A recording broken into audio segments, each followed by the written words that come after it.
We often hear that success comes from having the perfect plan, right? Or from sheer willpower or just, hustling harder than everyone else. It's a narrative drilled into us from, well, everywhere.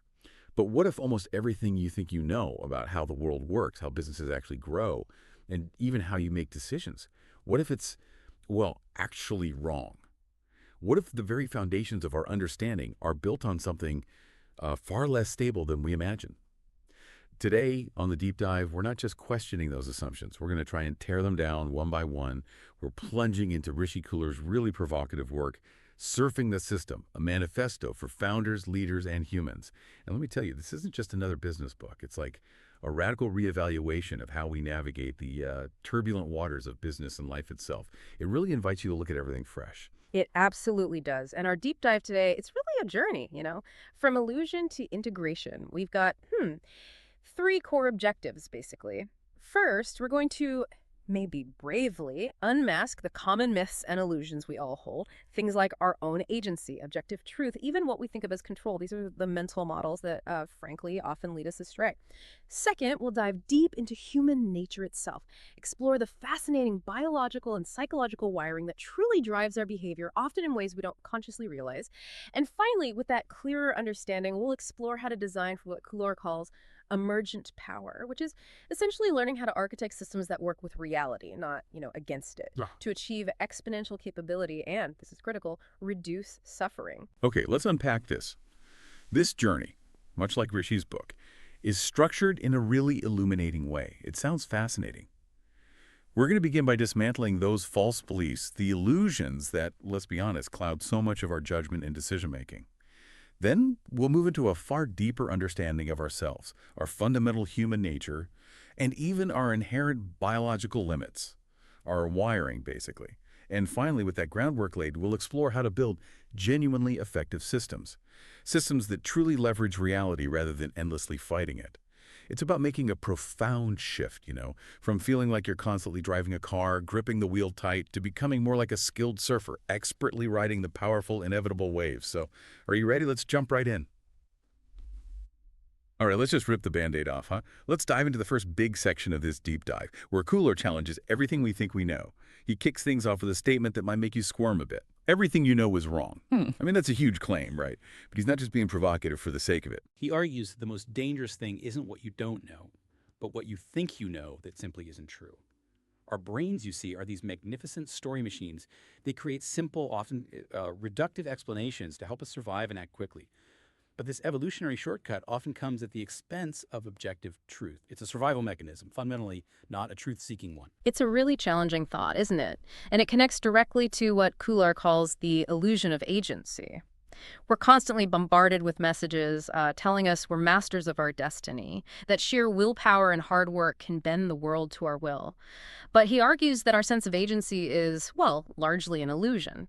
Outcomes, in fact, are dictated far more by the larger systems, the environments, the inherent constraints we operate within, much more than just our individual grit. So, my effort matters, but maybe not in the way I think. Exactly. Your effort does matter, of course, but only within the channels already carved out by these larger systems. Think of it like the fish analogy from the book. That fish may think it's swimming wherever it pleases. Right, just making its own way. Yeah, but the current ultimately decides where it ends up. Our perception of control can be vastly different from the underlying reality. It's humbling, really. And speaking of perception, that brings us to something truly mind-bending. The illusion of truth itself. Society constantly tells us to seek the truth, right? As if it's this singular, objective thing out there to be found. But Rishi Khullar makes a really compelling case that objective truth doesn't actually matter much for survival. Perception, he argues, is merely an interface, like the desktop on your computer. Precisely like that. You click an icon, something useful happens, but that icon is hiding billions of transistors, complex wiring. Your brain evolved to hide reality, not reveal it. It's all about utility. Which links to that fitness beats truth idea. Exactly. Donald Hoffman's fitness beats truth theorem. Organisms wired for survival and reproduction for fitness consistently win out over those wired for objective accuracy. So for you, the listener, this is profound insight. Your mental models, your understanding of the world, they're designed for utility, for getting by, not for painting an objectively accurate picture. It's about what helps you survive, not what's universally true. Wow. And this immediately helps us understand why we so often fall into the trap of good and bad labels. These labels, while they seem fundamental, how we navigate the world, they're actually shortcuts that freeze curiosity and ultimately block adaptation. Freeze curiosity. How so? Well, imagine a deal that failed. We instinctively label it bad. But what if that very failure opened doors to a better, more aligned partnership down the road? Okay. Or a competitor launching before you, instinctively bad, right? Yet, as Khullar points out, it could actually validate the market for your own product. It clears a path, gives you invaluable data, maybe saves you from a mistake. So the label stops you from seeing those possibilities. Exactly. What truly matters in these situations isn't the label, but the fit within the system, the unfolding consequences, and the action chains that follow. Leaders who cling to this good-bad binary often stunt progress because they stop asking the crucial questions. They just settle for that superficial judgment. Wow, the freeze of judgment. That's a stark phrase, but it really makes you think, doesn't it? Are we really just shutting down our curiosity the moment we label something good or bad? And this connects powerfully to another illusion Rishi discusses, the illusion of human nature. We often assume people are inherently good or bad, right? Trustworthy or suspicious. But Khullar suggests that people are, in essence, mirrors. They reflect the energy you project. Exactly. This means your state creates the conditions for how others behave towards you. If you approach someone with gratitude and positive intent, they are likely to rise to that. If you approach them with suspicion or judgment, they often shrink or, get defensive. So I kind of co-create their reaction. In a very real sense, yes. It's a profound shift in understanding interaction. It suggests we have far more influence over how others show up than we realize.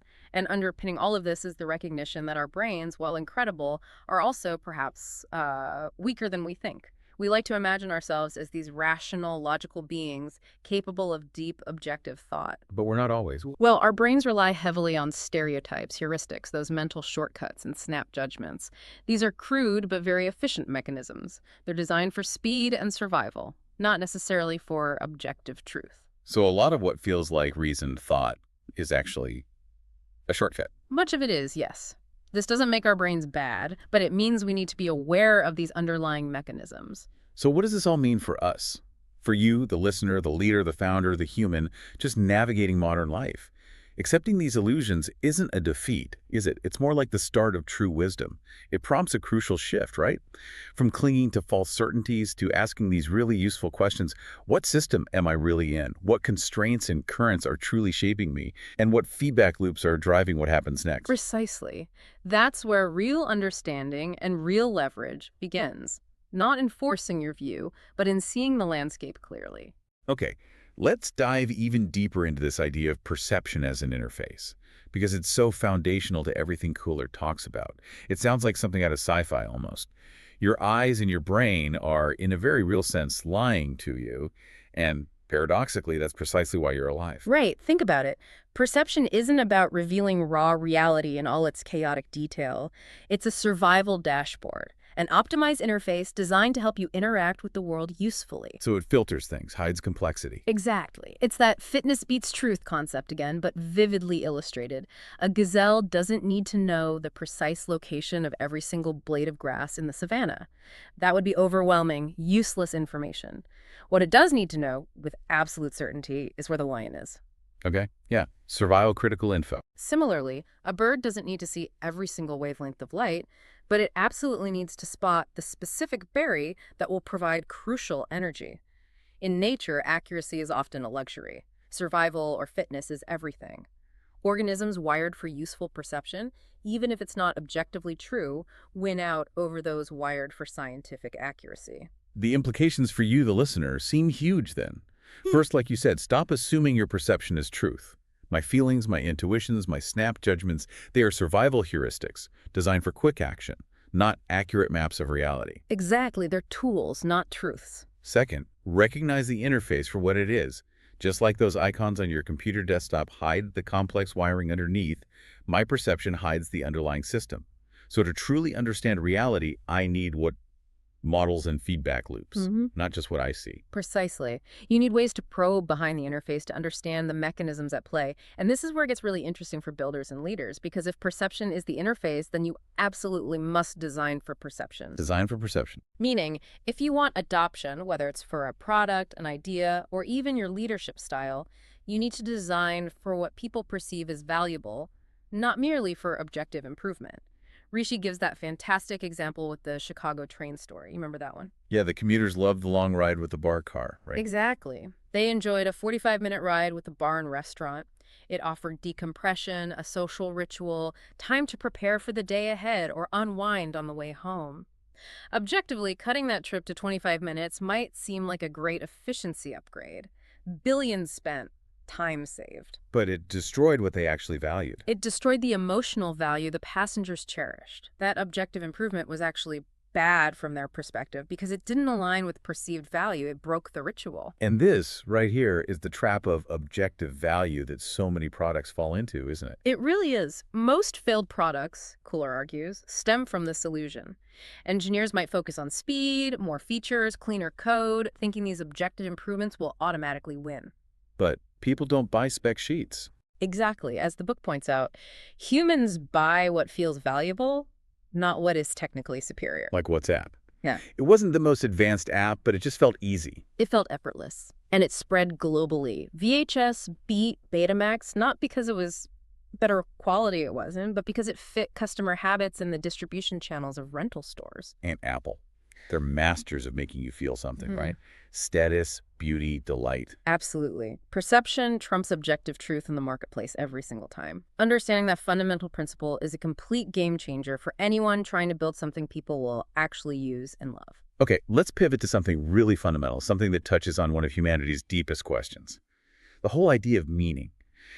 Rishi Khullar dedicates a chapter to the pretty provocative idea that life has no meaning. Yeah. That's a real shakeup.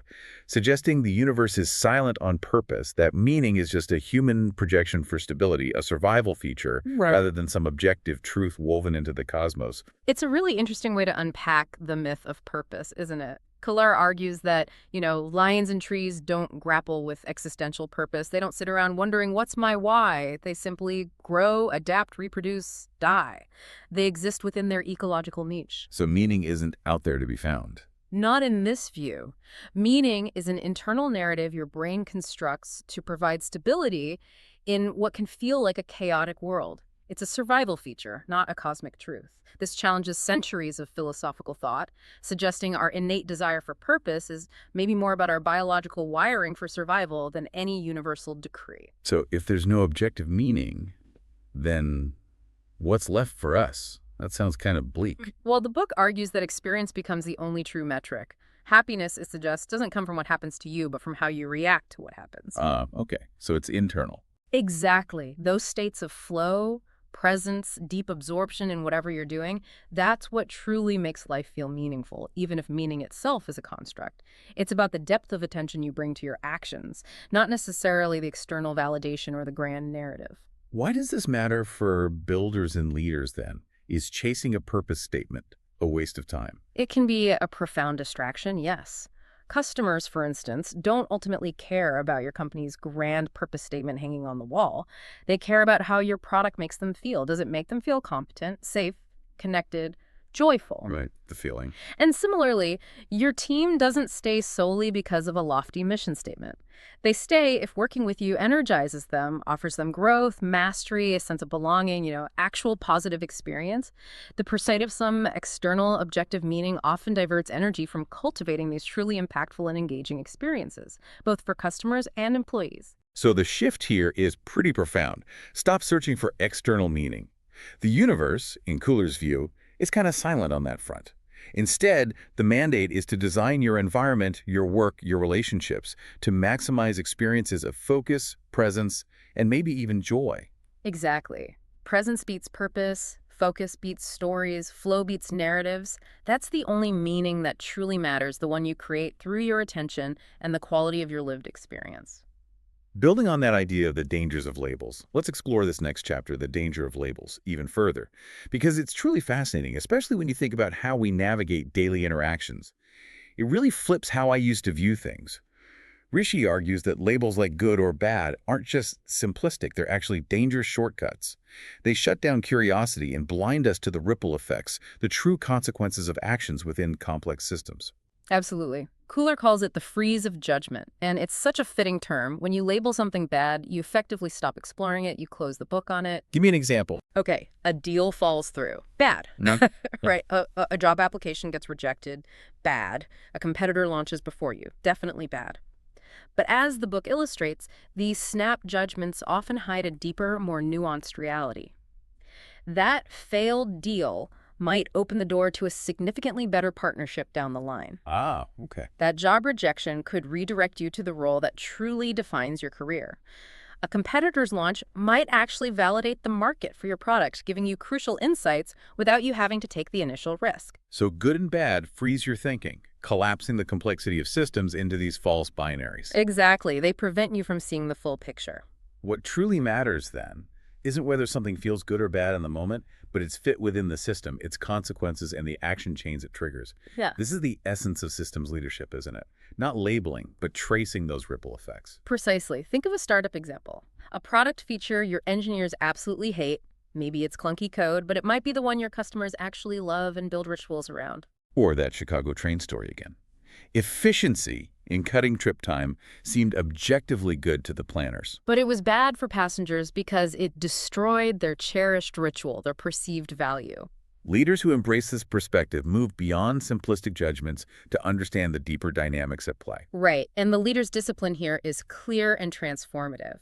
Try to drop good and bad from your everyday internal and external vocabulary. It's hard. Yeah, it sounds really hard. It is. But replace that judgment with genuine curiosity. Instead of labeling, ask questions like, what problem does this actually solve? What constraints does it create or relieve within the system? What are the potential ripple effects of this decision or event, both intended and unintended? So it's a shift from judgment to curiosity. Exactly. That shift is how true progress happens. By fostering a systemic understanding rather than a moralistic one, you learn more, you adapt better. Okay, let's move to a really powerful central metaphor that underpins Khullar's entire philosophy. Surfing versus driving. This one really stuck with me. Most of us, myself included sometimes, view life as driving a car. You get in, you grab the wheel, you set a destination, and you steer your way there, controlling every variable, or trying to. But the core idea here is that this is a profound illusion. Life and business is actually much more like an ocean. Yeah, the illusion of control in the driving metaphor feels safe, right? It feels predictable, linear. You assume you control speed, direction, the route. Yeah, I'm in charge. But life systems, as we've been discussing, are anything but linear. Variables shift constantly, feedback loops emerge in unexpected ways, plans get overwhelmed by reality all the time. Outcomes are shaped far more by the environment, by the existing constraints, by the currents, than by our attempts at brute force steering. That's why the driving metaphor ultimately fails us. It sets us up for frustration. This leads us to the surfer's reality.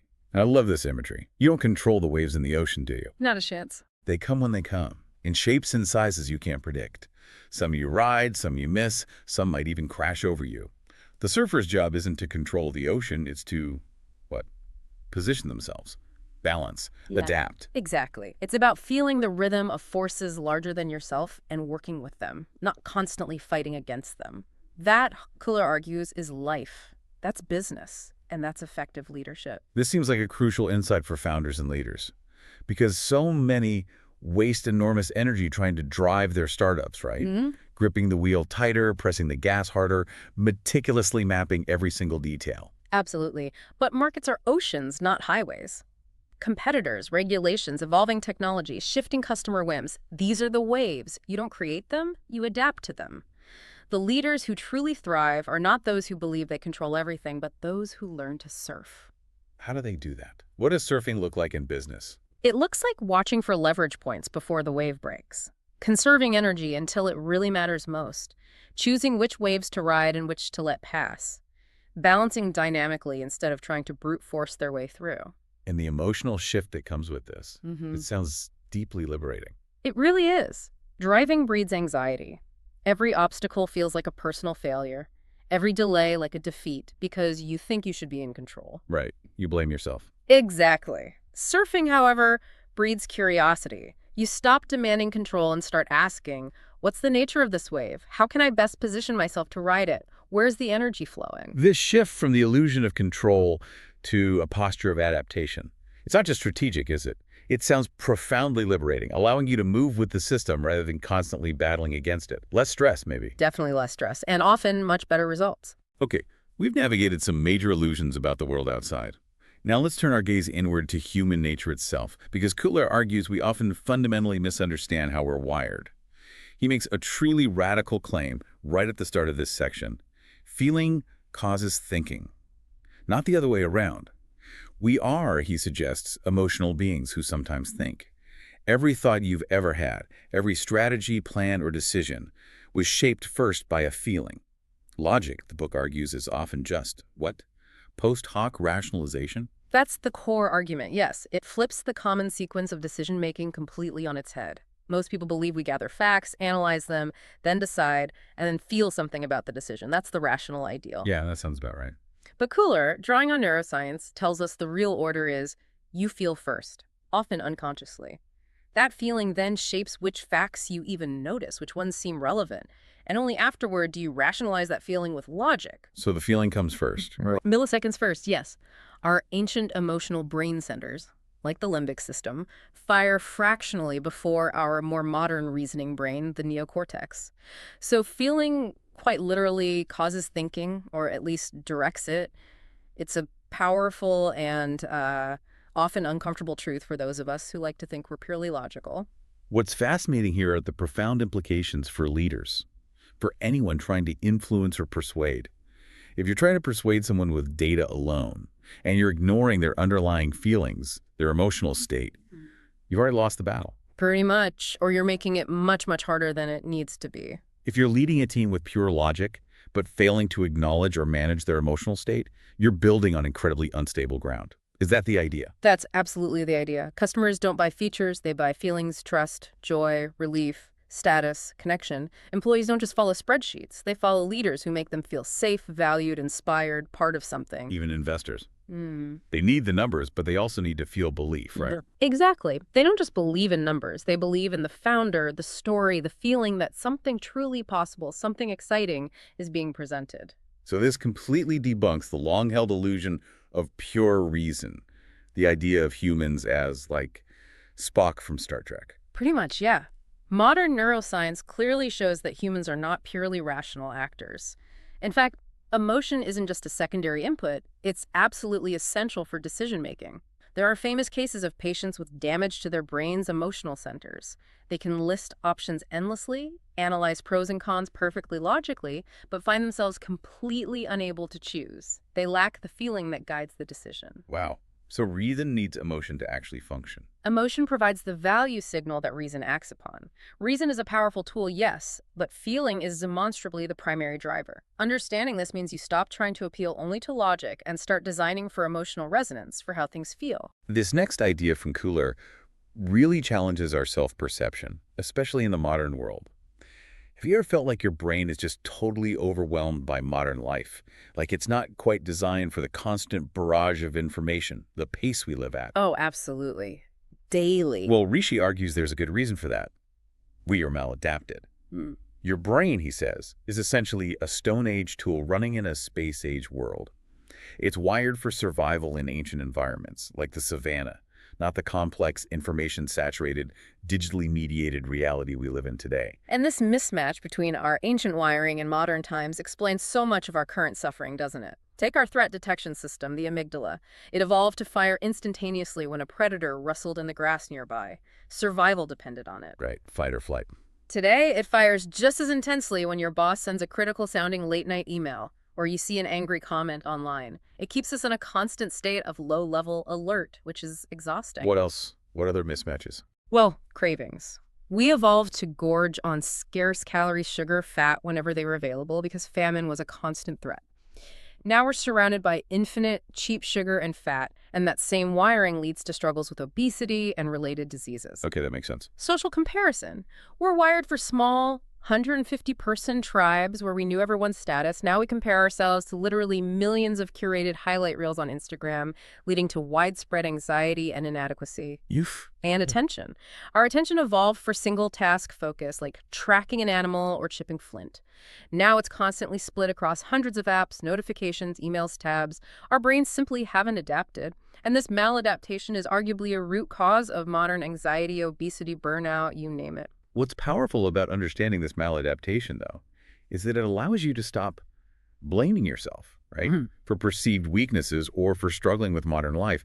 Instead, you can recognize, okay, I'm operating with ancient software in a completely new world, and that many systems, unfortunately, are designed to exploit this very wiring like social media algorithms or junk food marketing. Exactly. It shifts the perspective from personal failing to a systemic challenge we all face.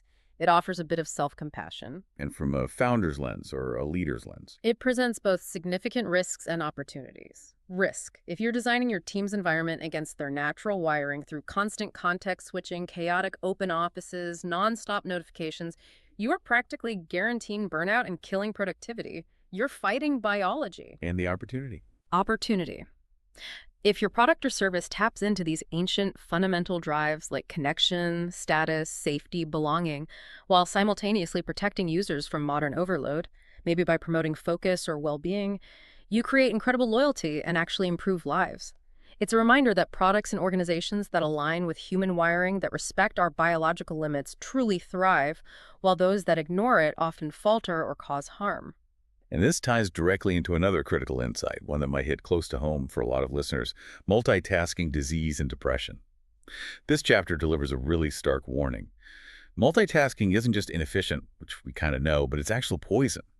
The core idea is that multitasking effectively turns our brain's emergency predator mode into the default setting for modern life, with potentially devastating consequences. Yeah, humans simply didn't evolve to juggle multiple complex tasks simultaneously. We were wired for single-task focus: hunting, gathering, building, storytelling. The only time our attention naturally split was in moments of acute threat, like scanning for danger while trying to escape. That's an emergency mode, designed to last minutes, maybe hours, not years. But modern life, with its constant barrage of Slack messages, emails, texts, meetings, open tabs, it's normalized this constant switching, hasn't it? It absolutely has. It makes your brain constantly act as if threats are circling. The amygdala keeps firing, cortisol levels stay elevated. While occasional acute stress is survivable, even beneficial, doing this chronically just burns you out at a physiological level. So the medical costs, Khullar actually calls chronic multitasking lethal. That's Right. strong language. It is strong, but the evidence is mounting. It's linked directly to increased rates of depression and anxiety because your limbic system is kept on high alert, preventing your neocortex from achieving calm, focused states. Elevated cortisol from chronic stress contributes significantly to heart disease through mechanisms like increased blood pressure and inflammation. It disrupts insulin regulation and metabolic balance, which can lead to diabetes and obesity. And even some cancers can be exacerbated by the chronic inflammation and weakened immune defenses that come from being perpetually stressed out. Wow. So multitasking isn't just about lost productivity. It's potentially a root cause of modern disease and suffering. That's sobering. It really is. And what's truly fascinating here is the happiness inversion. Paradoxically, happiness doesn't come from doing more or juggling more things faster. The evidence suggests it comes from full attention to one thing. Full attention, even to mundane things. Especially to mundane things. Even simple tasks like washing dishes, folding laundry, or walking in nature can bring a sense of calm, joy, and presence if approached with full attention, without distraction. Success, in terms of well-being, isn't measured by how much you can juggle, but by how deeply you can engage with what's right in front of you. The leadership lesson here seems profound then. Multitasking cultures kill organizations the same way they kill individuals. That's the argument. Constant context switching drains energy, erodes creativity, increases errors, and drives disengagement. Leaders who understand this prioritize and actively protect focus. Oh, how do they do that practically? By simplifying workflows, by aggressively reducing noise, fewer notifications, shorter meetings, clearer priorities, by actively enabling and rewarding deep work, blocking out time for focused effort. So they create focus-friendly environments. Exactly. These leaders create teams that are not only healthier and happier, but also far more productive and innovative because they're finally aligning with how our brains actually function best instead of constantly fighting against our own biology. Now, most founders and leaders, myself included, often believe that success comes from having better plans, right? Meticulously crafted spreadsheets, smarter OKRs, highly detailed roadmap. That's where the focus usually is. But this chapter challenges that directly. Manage energy, not plans. Startups, Rishi argues, don't really run on plans, they run on energy, human energy. It's the illusion of the perfect plan, isn't it? Every founder has poured hours, maybe days or weeks, into creating that immaculate pitch deck or that multi-tabbed financial model, believing it provides a sense of control and predictability.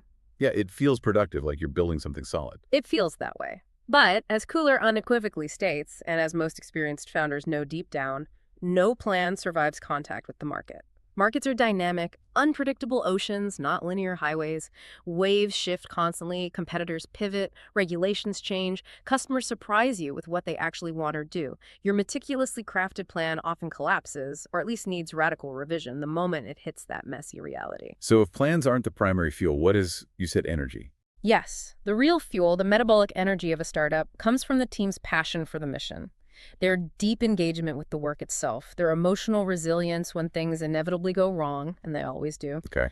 and their sheer persistence to keep trying, iterating, learning. Capital and plans are merely scaffolding. That underlying human energy is the fundamental metabolism that keeps everything alive and moving forward. The metabolism. I like that analogy. The analogy to biology here is perfect. Think of a human body. You can have strong bones, the plan, and a solid skeleton, the capital. But if there's no fundamental cellular energy flowing, no ATP, the body is dead, utterly inert. Right.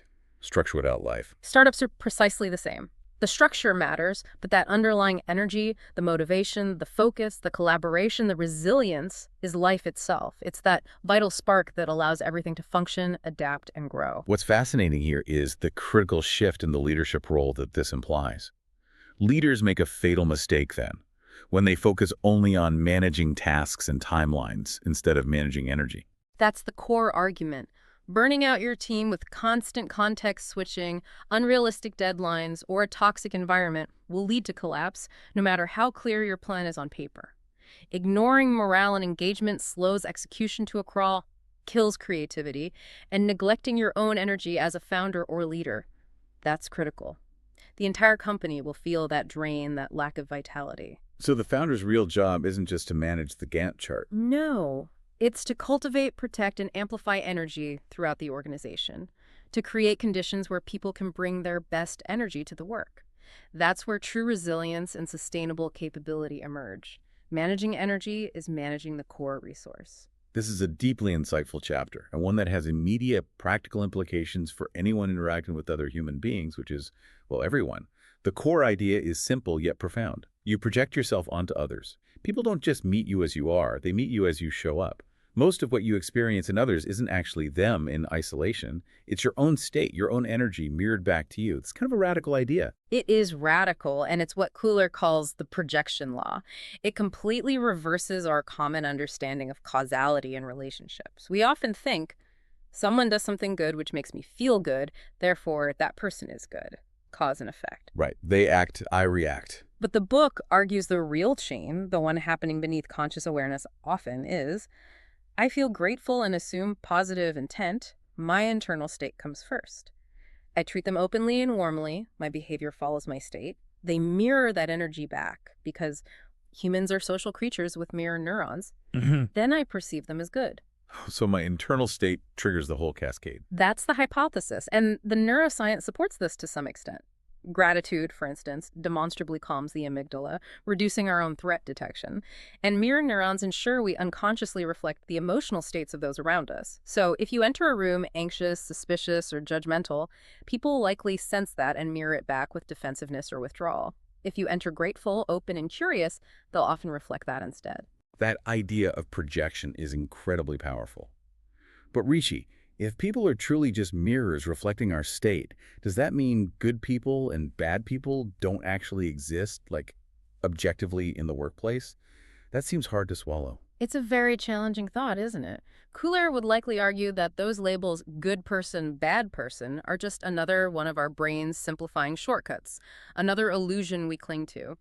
What he really seems to mean is that in the context of your interactions, there are no inherently good or bad people, only reflections of the stance you take towards them. So judging someone as difficult could actually make them difficult in my interactions with them. It can absolutely contribute to that dynamic, yes. It sets up a negative feedback loop.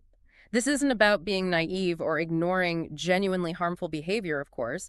It's about understanding that your internal state is always the first move in every interaction, and it powerfully shapes the response you get. The leadership discipline here seems really clear and actionable then. It is. First, cultivate gratitude.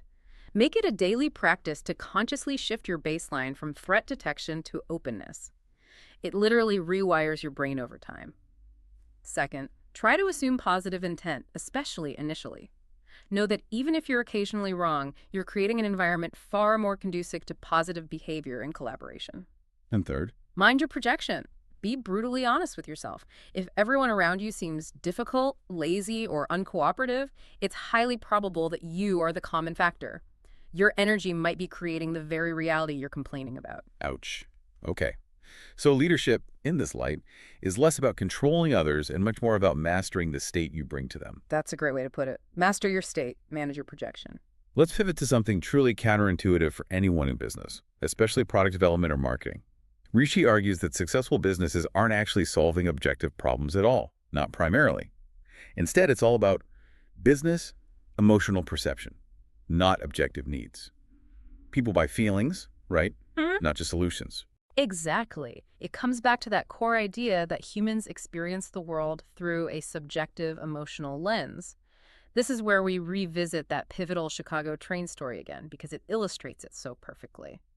The commuters love their 45-minute ride, not for its objective efficiency metrics, but for the embedded ritual and the feelings it generated.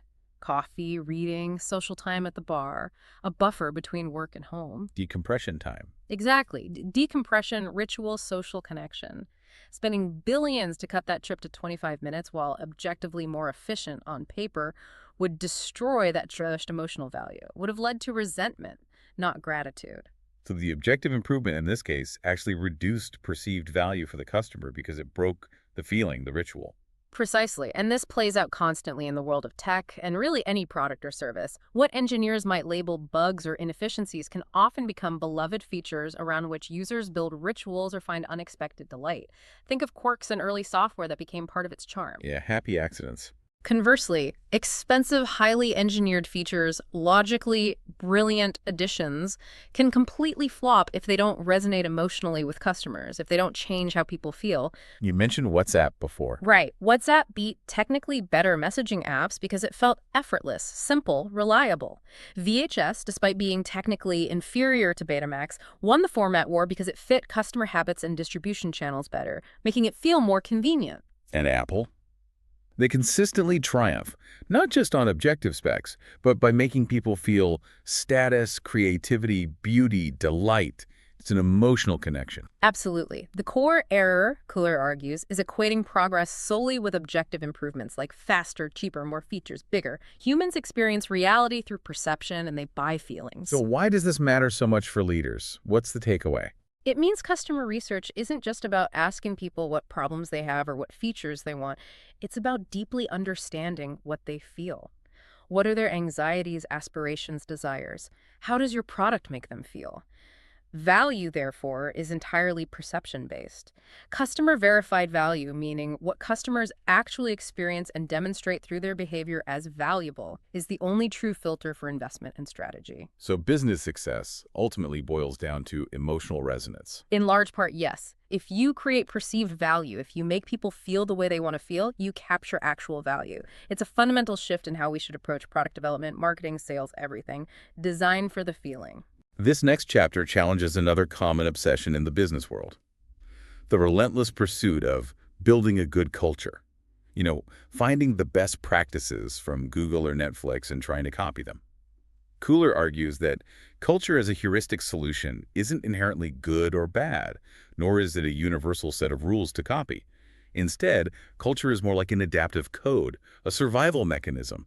specifically tailored to the unique problems an organization faces at its particular stage of life. Yeah, think of culture as survival code. It's like a cactus evolving spikes to survive in a harsh desert environment, or a wolf pack developing coordinated hunting strategies. Neither is inherently good or bad in a moral sense. They are simply a fit for their specific context. They solve a problem. Okay, so give me a business example. All right. In an early stage startup, the culture might need to prioritize speed, improvisation, and risk taking over rigid processes, because that's what helps it find product market fit and survive before the money runs out. That might look chaotic from the outside. Right. Move fast, break things, sometimes. Exactly. But in a highly regulated industry like finance or healthcare, the culture absolutely needs to prioritize compliance, meticulousness, and risk aversion over rapid experimentation. Survival depends on it.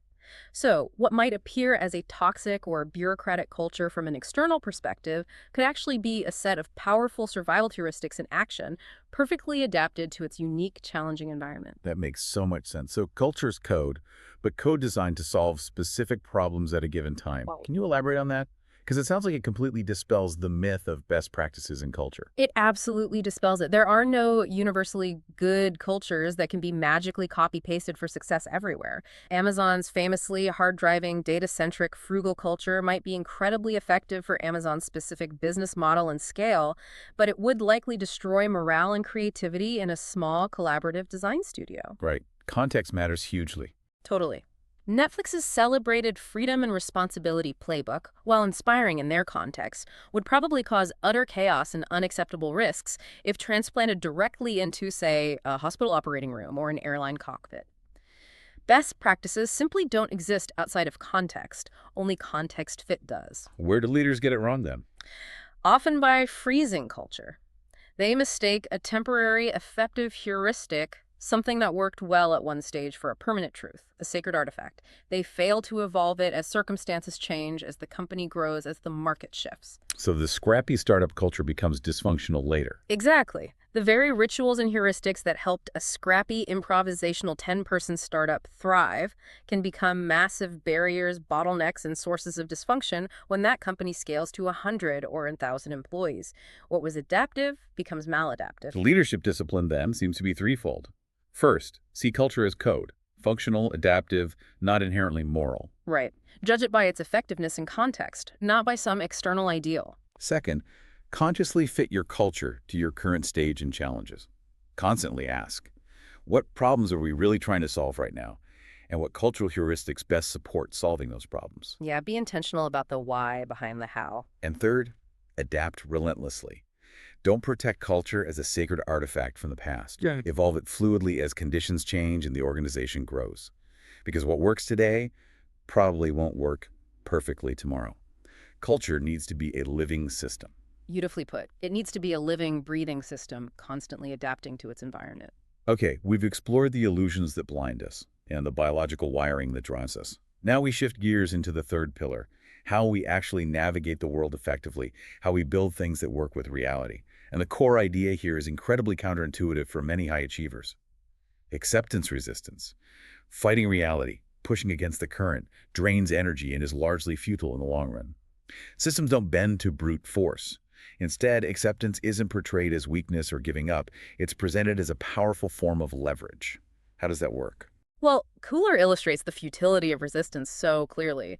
Every founder, every leader, every person has experienced this, right? Pushing harder and harder on a deal that simply won't close no matter how many calls you make or concessions you offer. Banging your head against a wall. Exactly. Or pouring resources into a product feature you absolutely love, but customers consistently ignore or complain about. Or lobbying endlessly against an immovable regulation that the system seems determined to maintain. Pushing harder in these situations only exhausts you, burns capital, lowers morale. Systems, by their very nature, markets, organizations, ecosystems, do not yield to brute force. They respond to their inherent structure, their constraints, their internal dynamics, their flows. But here's where the power of acceptance comes in, you're saying. When you accept reality as it is, even if you don't like it, you can start asking fundamentally different and far more productive questions. Precisely. Instead of asking, how do I force this situation to match my desire? You start asking, okay, given this reality, what currents are already flowing here? Where is energy naturally accumulating within the system? How can I ride this wave or align with this flow instead of futilely paddling against it? Like the surfer again? Exactly like the surfer. Surfers accept the power and reality of the ocean. They don't try to command it. Farmers accept the cycles of the seasons. They work within them. Leaders, if they want to be effective and sustainable, must learn to accept the systems they operate within, see them clearly first. And this shift has profound implications, doesn't it? Resistance burns precious resources. Capital, energy, morale, time. Tremendous amounts. Acceptance, conversely, clears the way for actual strategy. It frees up energy. If customers aren't responding to a feature, don't resist that reality by blaming them or forcing it. Ask why. What do they value? Pivot towards that. If a regulation is immovable, don't waste energy fighting it endlessly. Build a business model that actually thrives within its constraints, maybe even leverages them. So it's about finding the path of least resistance, but in a strategic way. In a very strategic way. The old leadership model often glorified disruption and overpowering, the move fast and break things ethos. But lasting systems, lasting value, are almost always built on symbiosis, fitting elegantly into ecosystems, creating value for partners, aligning with natural flows of energy and information. So acceptance doesn't just reduce suffering and wasted effort. It actually reveals critical leverage points that resistance blinds you to. That's the core insight. Acceptance is the prerequisite for truly seeing the system and finding where you can have the most impact with the least force. This next chapter offers a really powerful perspective shift, moving away from individualism towards interconnectedness. The core idea is that we are cells in a living organism. You, me, the listener. We are not separate or isolated entities acting independently. We are nodes in a vast, interdependent living system, intricately connected to everything around us, whether we realize it or not. This directly challenges the illusion of the independent self, which modern Western culture in particular often glorifies through narratives of the lone genius, the rugged individual, the self-made founder. Yeah, those stories are everywhere. They are, but biology utterly dismisses the story as a primary reality. A single cell trying to go it alone, hoard resources, and ignore the whole organism, that's cancer. An organ that stops cooperating with the rest of the body, that puts its own needs above the system's health. That leads to disease and system collapse. Life itself, at every scale, depends fundamentally on symbiosis, parts supporting wholes and wholes supporting parts. And humans are no different. Humans are no different. Every breath we take connects us to the atmosphere. Every bite of food connects us to the soil and sun. Every idea we have builds on millennia of collective human thought. We are utterly dependent on complex systems outside of ourselves. And this organizational analogy Khullar uses is incredibly compelling. Companies mirror biology in profound ways. They really do. Employees are like cells performing specific functions. Teams are like tissues, groups of cells working together. Departments are like organs, specialized units with distinct roles. And the entire organization functions like a body, hopefully a healthy one.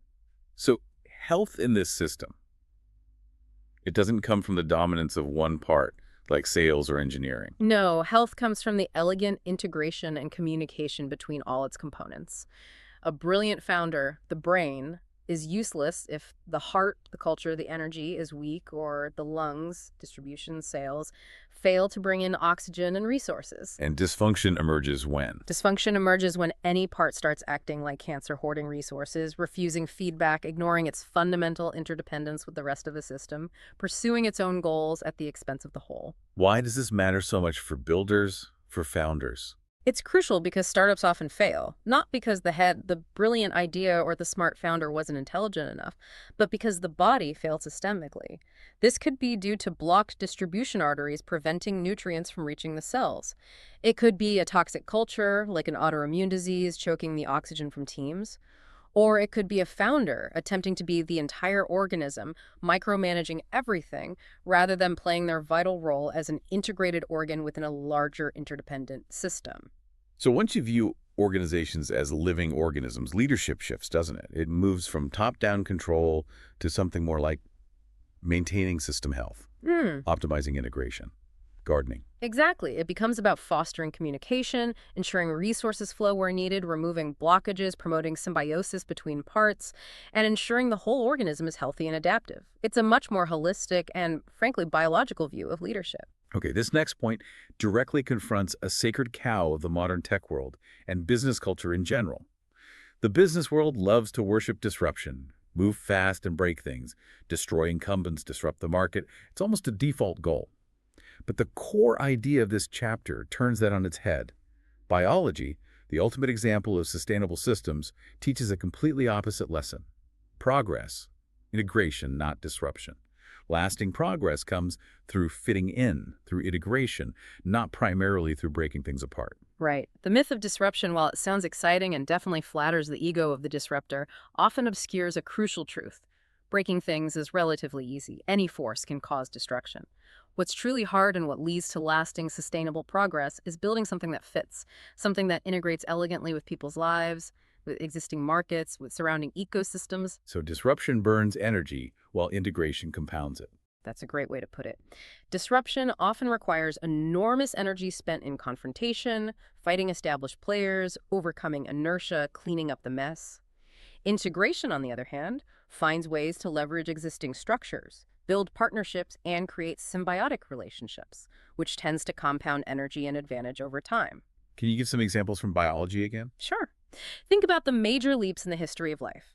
Cells didn't fundamentally disrupt tissues. They integrated cooperatively to form multicellular organisms, creating vastly more complex capabilities. Certain bacteria didn't just disrupt their host cells, they became mitochondria, integrating so deeply that they now power almost all complex life through a profound symbiotic relationship. Wow, okay. Ecosystems don't advance primarily through constant chaotic disruption. They stabilize and become more resilient and productive through intricate symbiotic relationships between diverse species.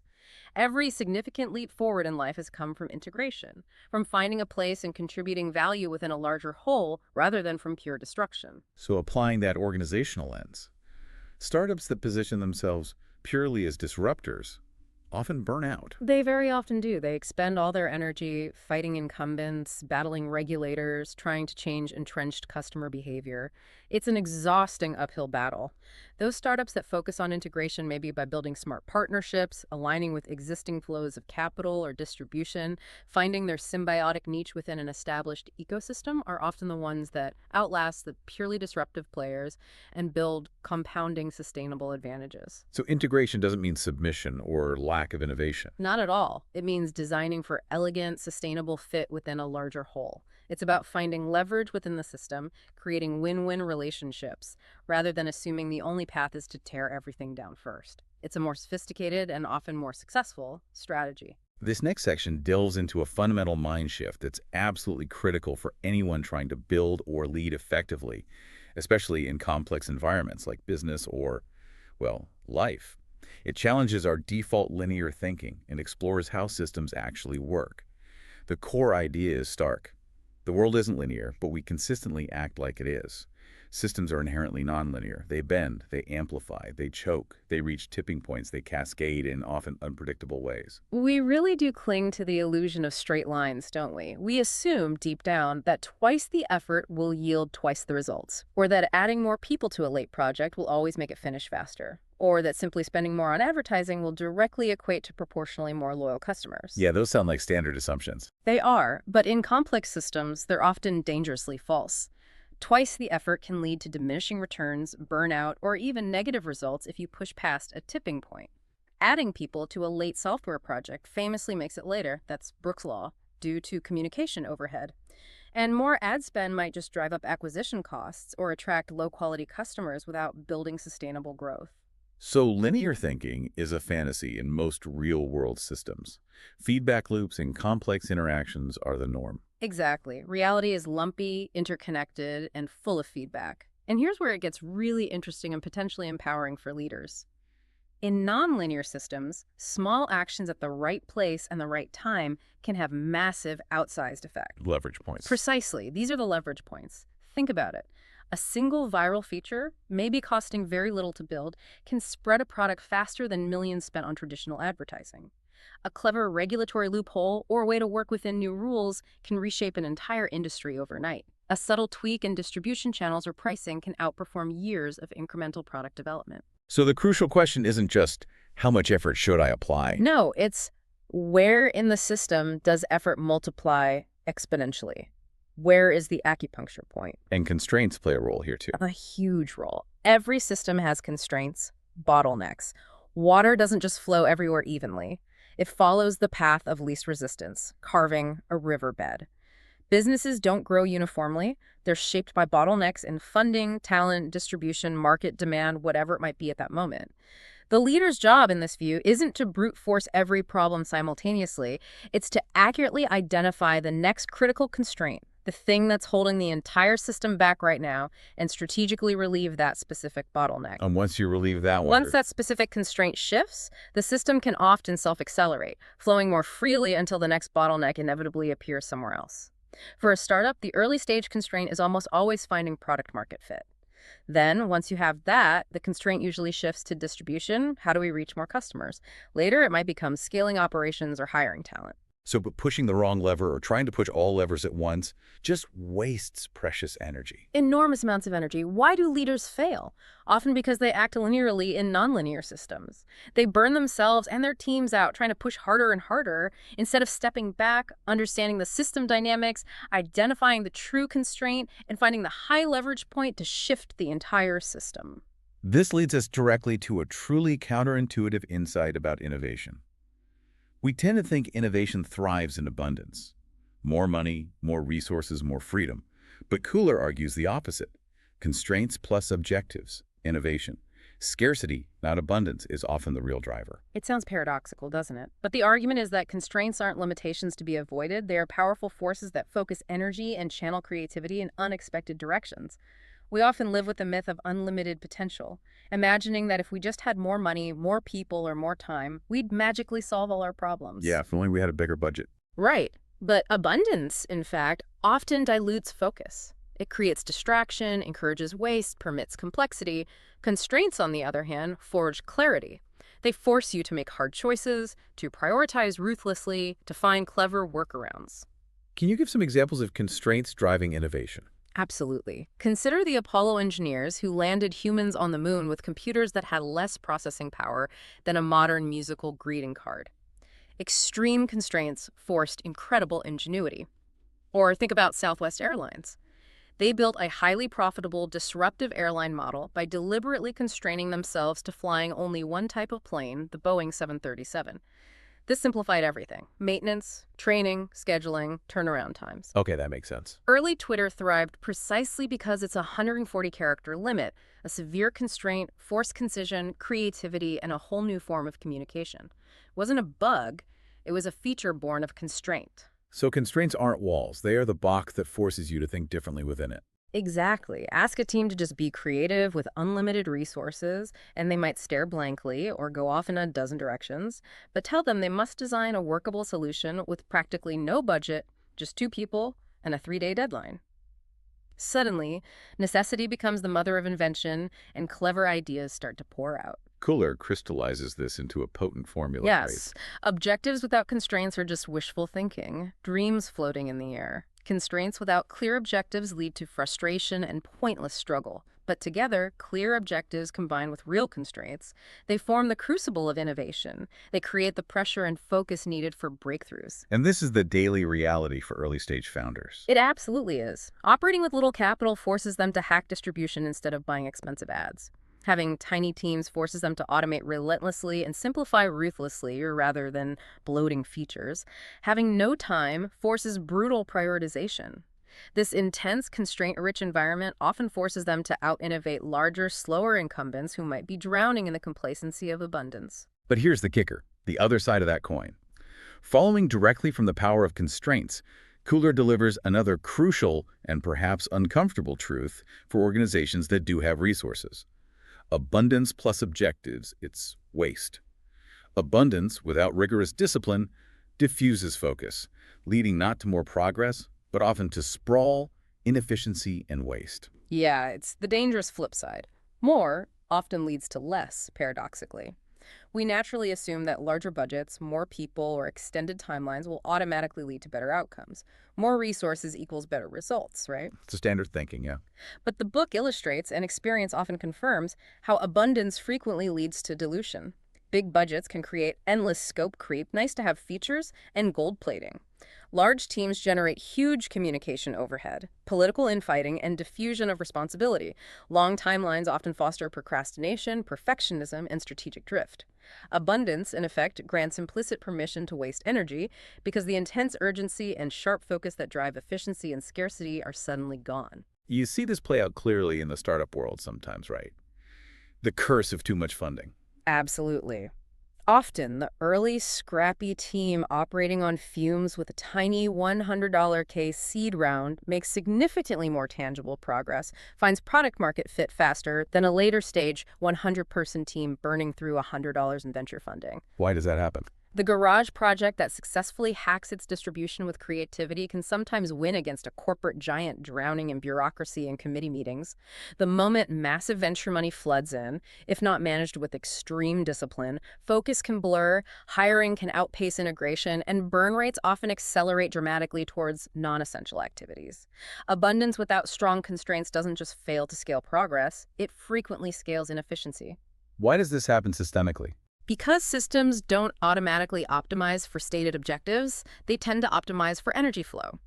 When there's too much energy, money, people, time, pumped into a system without strong, well-defined channels and constraints to direct it, that energy spills everywhere. People start chasing every shiny object, testing every possible feature, exploring every interesting tangent. Without the focusing power of constraints, abundance devolves into entropy, leading to massive waste of resources and loss of momentum. The leadership discipline, therefore, seems vital, especially when resources are abundant. It's almost harder then. It's arguably much harder because you have to artificially impose the discipline that scarcity provides naturally. First, deliberately impose meaningful constraints, even when resources seem plentiful. Create tight budgets for specific initiatives, keep teams small and focused, set firm deadlines. Okay, artificial constraints. Second, define objectives with extreme tightness and clarity. Broad, fuzzy goals combined with broad, abundant resources are a recipe for chaos and waste. And finally, Remember that while scarcity imposes discipline, abundance actually demands even stricter discipline from leadership, or it will inevitably erode focus and progress. It's a powerful and nuanced lesson in systemic thinking. Manage abundance even more carefully than scarcity. where this next chapter reveals one of the most important insights for actually building or improving anything complex, whether it's a team, a company, or even a movement. The core idea is that capability, the ability to get things done effectively and adaptively, doesn't come primarily from raw individual talent or brute force effort. It emerges exponentially from networks, and it's a direct result of a specific identifiable formula. It's Khullar's formula of capability. Yeah, Khullar outlines this powerfully, breaking it down into components. First, you have nodes. Hmm. A single node, an individual person, a single isolated team, a lone partner is inherently weak and limited. But add more nodes, connect more people, teams, partners, and the potential connections between them multiply dramatically, expanding the entire surface area of possibility, information, and potential action. So generally, more nodes are better, increasing potential. But nodes alone aren't enough, right? Just having lots of people doesn't guarantee capability. Not at all. Without effective communication linking those nodes, they remain isolated and largely ineffective. 100 brilliant people who can't talk to each other are less capable than 10 average people who communicate fluidly. So that's the second element, communication, speed and signal quality. Exactly. Connections only matter if information flows fast and clean. Systems collapse or stagnate when communication is slow, noisy, bureaucratic, or filtered through too many layers. They thrive when communication is fast, high signal, clear, relevant information, and low noise, minimal distraction and irrelevance. Great organizations, the book suggests, behave like sophisticated nervous systems. Information travels quickly, clearly, triggering adaptive responses almost immediately. Okay, nodes and communication, what's next? Crucially, you need feedback loops. Learn or die. Without robust, rapid feedback mechanisms, systems stagnate and become brittle. They can't adapt to changing conditions. These loops are the fundamental mechanism for learning and adaptation. Biological systems evolve through the feedback loop of mutation and natural selection. Teams improve through the loop of iteration, shipping, and learning from users. Markets evolve through the feedback loop of customer adoption or rejection. And the tighter the loop, the faster the learning. Absolutely. The faster you can get feedback on your actions and adjust accordingly, the quicker the system learns and improves its fit with reality. Slow or non-existent feedback loops are lethal in dynamic environments. And the final piece of the formula. Simple rules. Counterintuitively, complex, adaptive, highly capable systems often arise not from complex top-down instructions, but from a few simple rules applied consistently by the individual nodes. Like ant colonies. Exactly like ant colonies. They achieve incredible collective feats based on just a few simple chemical signals. Markets operate globally on the relatively simple rules of supply and demand. Great teams often flourish based on a handful of shared principles or core values, not massive rulebooks. Too many complex rules slow the system down, create bureaucracy, stifle initiative. A few clear, elegant rules allow complex, adaptive behavior to emerge naturally from the bottom up. So this all culminates in the formula. Yes. Capability, nodes X, communication X, feedback X, simple rules. Notice the multiplication sign. These factors are interdependent and multiply each other's effect. Weakness in one significantly impacts the whole. To achieve exponential results, you don't just add incrementally, you think multiplicatively. Add more valuable nodes. Dramatically increase the speed and clarity of communication. Tighten and improve feedback loops relentlessly. Simplify and clarify the governing rules. The takeaway here seems profound for leadership. Capability isn't about finding heroic individuals and just telling them to push harder or relying solely on raw talent. No, it's about designing systems where these four elements, nodes, communication, feedback, and simple rules, interact effectively to create emergent power, collective intelligence, and adaptive capability. So the leader's primary role shifts again, from directing effort to architecting capability itself by tuning these crucial systemic variables. That's the essence of it. You become a system architect, not just a task manager. This next one is a blunt, perhaps even harsh, yet undeniably crucial truth, especially in business and technology. The core idea of this chapter is that the distribution law dictates outcomes far more often than we like to admit. It states, quite simply, the best products don't necessarily win. The best distributed products do. History is filled with technically superior ideas that vanish because they simply couldn't spread effectively. Khullar uses a really powerful biological analogy here. The thing about viruses versus beneficial bacteria. Helpful bacteria, the ones that live in your gut and keep you healthy, often struggle for widespread recognition or easy transmission. Harmful viruses, however, can spread like wildfire. Not because they're inherently better in any qualitative sense, for the host obviously not, but because they're ruthlessly optimized for distribution. They hijack host cells, replicate incredibly fast, and transmit efficiently to new hosts. This illustrates a harsh but fundamental truth. Distribution often beats inherent quality when it comes to spreading and dominating a niche. And the startup graveyard. Yeah. It's littered with evidence of this, isn't it? Examples of better tech losing out. Absolutely littered. Betamax was technically superior to VHS, offering better video quality and smaller tapes.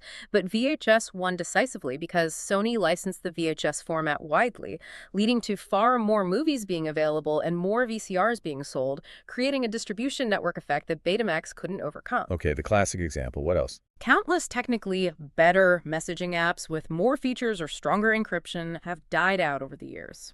Meanwhile, WhatsApp thrived because it spread seamlessly across borders, phone contacts, and different devices, making it incredibly easy to adopt and share virally. Its distribution was built in. Even search engines.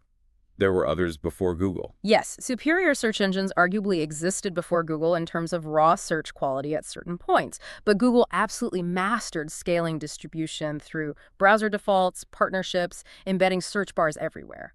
Better doesn't win automatically. Spread wins. Why do founders and product teams get this wrong so often? It seems obvious in retrospect. Because they naturally fall in love with their product, their creation, they obsess over features, elegant design, technical perfection. Distribution then becomes an afterthought, maybe a go-to-market strategy tacked onto the end of a pitch deck, handled by a separate marketing or sales team later. And that's a fatal error. Khullar argues it's absolutely fatal. Distribution isn't just an add-on function or a marketing task. It should be considered a core product feature from day one. If the product itself isn't designed to spread, if distribution isn't baked into its DNA, it doesn't matter how brilliant the core technology is, it likely won't reach escape velocity. So designing for distribution must be a system attribute, considered right alongside the core functionality, not bolted on later. Exactly. Leaders need to be asking these questions from the very beginning. Does this product naturally get better or more valuable the more people use it? Network effects. Can customers share it easily, almost without thinking? Is it embedded into existing user habits and channels, or does it require overcoming massive friction? Does it have a built-in viral loop or flywheel where usage intrinsically drives more usage? The best products, then, are those that build distribution into their very essence. They're designed to spread. That's the key. They are designed not just to be good, but to travel. Here's another critical challenge to linear thinking, building on the non-linearity of systems, and it's especially relevant for understanding growth, strategy, and where to focus resources. Power laws and flywheels. The core idea here is that growth, impact, and outcomes in complex systems are rarely distributed evenly. They're not linear bell curves. They're highly nonlinear, typically following power laws, where a small set of inputs, actions, or channels produce vastly outsized results. It's often far more skewed than the familiar 80-20 rule. Right. The Pareto principle, 80-20, is actually often a conservative estimate in many domains. Khullar emphasizes it's frequently more like 955 or even more extreme. What does this look like in practice? It means a tiny percentage of your customers, maybe just 5%, will likely produce the vast majority, maybe 95% of your revenue or profit. A few core features in your software will drive almost all the user engagement, while dozens of others languish unused. And a handful of key distribution channels, perhaps just one or two, will deliver the bulk of your sustainable growth. So the challenge isn't just doing more things or optimizing everything equally. No, that's a recipe for mediocrity. The challenge is identifying and then ruthlessly doubling down on the critical few levers, the vital few customers, the vital few features, the vital few channels that truly drive compounding power law returns. Everything else is likely noise or distraction. And that's where flywheels come in, connecting this power law idea to sustainable growth. Exactly. Flywheels are the engines that often drive these power law outcomes. A flywheel in this context is a self-reinforcing loop, a system where each cycle makes the next cycle stronger, leading to exponential rather than just linear growth over time. It's about compounding momentum. Can you give those big examples again? Sure. Amazon's famous flywheel is the classic. More third-party sellers offer more product selection, which attracts more customers seeking variety and price comparison. More customers make the platform more attractive to even more sellers, which further improves selection, lowers prices through competition, enhances the customer experience, and pulls in yet more customers. The wheel spins faster and faster. Okay, it's clear. Facebook, or Meta, operates on a similar network effect flywheel.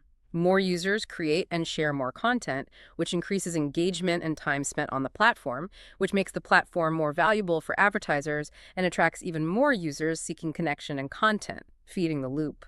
Many successful SaaS, software as a service companies, have flywheels too. More customers provide more usage data, which allows the company to improve the product faster. For example, better AI algorithms, more relevant features, which makes the product more valuable, attracting more customers, generating more data, and so on. What's the startup trap here relating to flywheels and power laws? The trap is spreading energy and resources too thinly across dozens of different initiatives, treating them all as equally important. Trying to push linearly on 10 fronts instead of finding the one or two compounding loops and pouring fuel onto those. The winners, Khullar suggests, obsess over identifying their core flywheels early. They ask, what specific activities reinforce each other? How can we make each turn of the wheel faster and more efficient? And then they relentlessly focus their energy on feeding those specific compounding loops, starving the initiatives that don't contribute to the core flywheel. That discipline is key. All right, we've talked about powerful system dynamics, distribution, power laws, flywheels. But all of these incredible engines only work, only spin, if one absolutely crucial element is present and correct. The core idea of this chapter brings us back to the user, the customer. Customer-verified value is the ultimate non-negotiable filter for every decision, every feature, every system you build. Without it, the flywheels stall, the power laws don't ignite. This point completely dismantles the dangerous illusion of internal value. This is where companies, especially technically led ones, fall in love with their own elegant code, their clever designs, their internal metrics of efficiency or complexity. They think, we built something great. But internal validation means nothing if customers don't agree. Exactly. Internal value, engineering brilliance, design awards, they mean precisely nothing if customers don't actually experience it as valuable in their own lives and context. Customers often do baffling things from an internal perspective. They might treat apparent bugs or quirks as beloved, defining features around which they build workflows or find unexpected joy. They might completely ignore expensive, heavily marketed new features that don't actually solve a perceived problem for them. They might value rituals or seemingly inefficient workflows that leaders are desperate to optimize away, like that Chicago train. So value is not what you, the builder, declare it to be. No. Value is solely defined by what customers experience and then verify through their actual behavior. Do they use it repeatedly? Do they pay for it? Do they recommend it? Does it solve a real pain point or create genuine delight for them? And this comes back to feelings again, doesn't it? Not just logic. Absolutely. Humans, as we discussed, don't calculate value purely logically. They feel it. What makes them feel safer, smarter, more connected, prouder, calmer, more entertained, that's perceived value. A technically mediocre solution that effectively hits a deep emotional nerve or perfectly solves a frustrating daily problem can easily outcompete a brilliant engineering marvel that misses that human connection or practical need entirely. Thinking back to examples, Twitter's constraint wasn't logical, but it felt playful. WhatsApp felt frictionless. Exactly. Twitter thrived on its 140-character constraint partly because it made communication feel playful, immediate, and easily shareable. WhatsApp grew explosively because it felt utterly frictionless compared to costly SMS or clunky alternatives, not primarily because of groundbreaking technical advancement at the time. And think of how many complex enterprise software features die completely unused. Why? Often because they solve problems that engineers thought were important or that look good on a feature checklist, but they don't actually address the feelings or workflow realities of the end users. So why do founders and teams fail here so often? It seems fundamental. Because they often ask the wrong question. They ask, do we think this is valuable? Is this technically elegant? Does it impress us? Instead of the only question that truly matters. Do customers show us through their behavior that this is valuable to them? Validation isn't just words in a survey or a focus group. No, words are cheap. Validation is behavior. Will they use it consistently? Will they pay for it?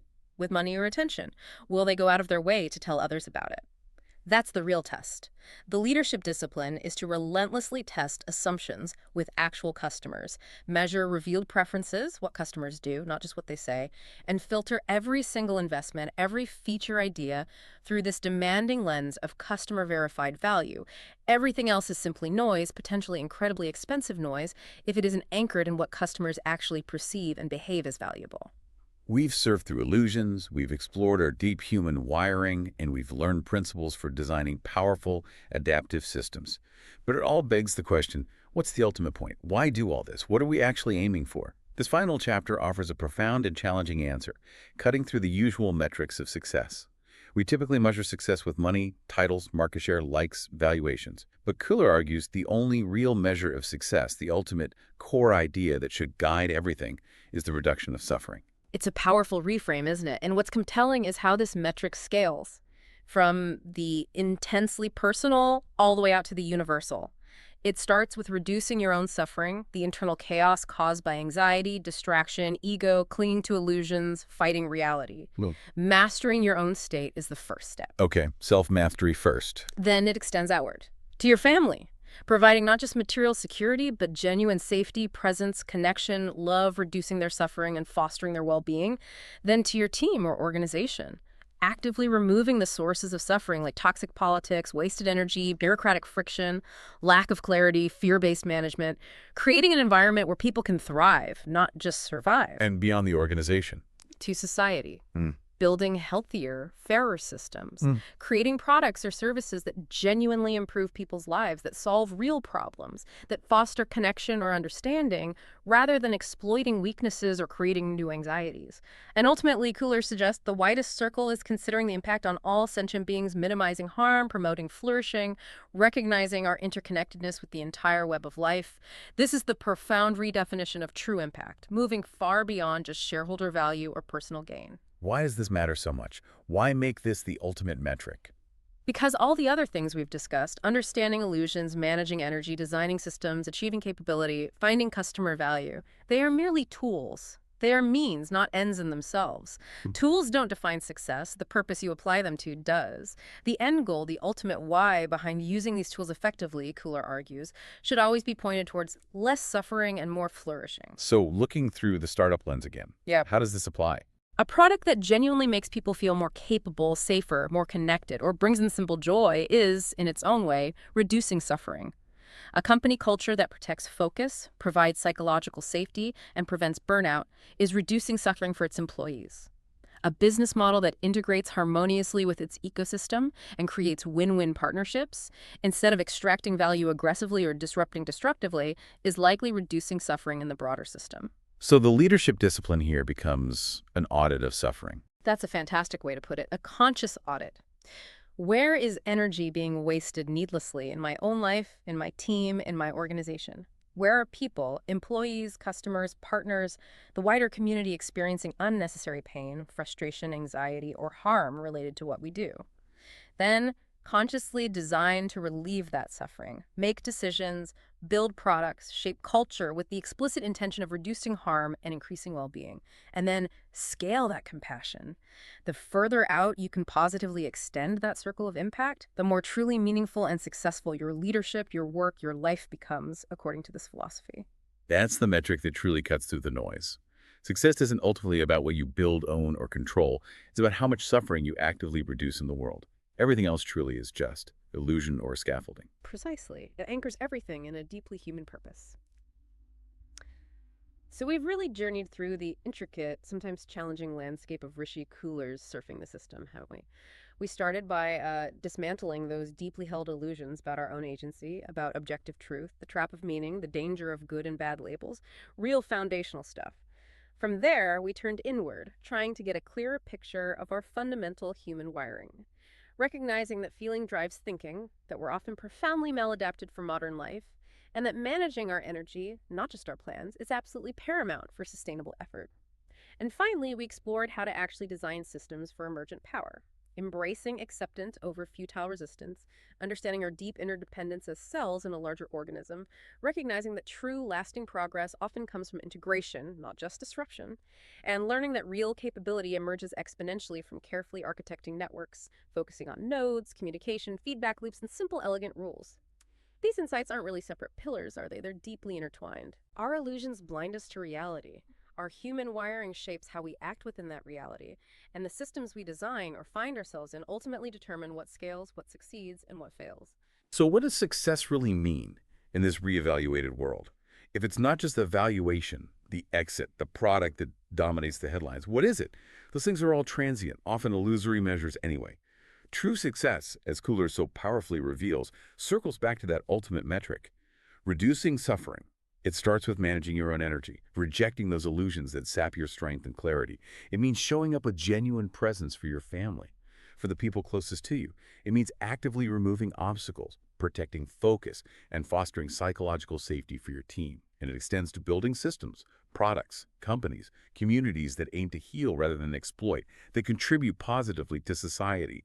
And ultimately, it involves recognizing our deep interdependence and choosing integration and compassion over domination, considering the impact on all sentient beings. This gives leaders, and really everyone, a powerful, clear, and deeply human mandate. It's a call to action. Don't fight reality, accept it, understand it, and then design with its currents. Don't cling blindly to illusions, question them relentlessly, expose them, and replace them with robust, adaptive systems based on how things actually work. And critically, stop measuring success primarily by false external metrics like money, status, or scale for its own sake. Measure your impact by suffering reduced, by flourishing increased, by the tangible, positive difference you make in the experience of others.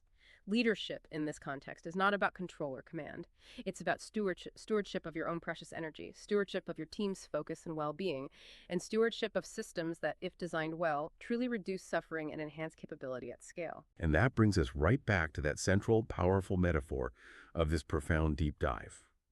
The world is vast. The waves keep coming, relentless and unpredictable. You are not the driver of a car, meticulously steering a predetermined path, pretending you control everything.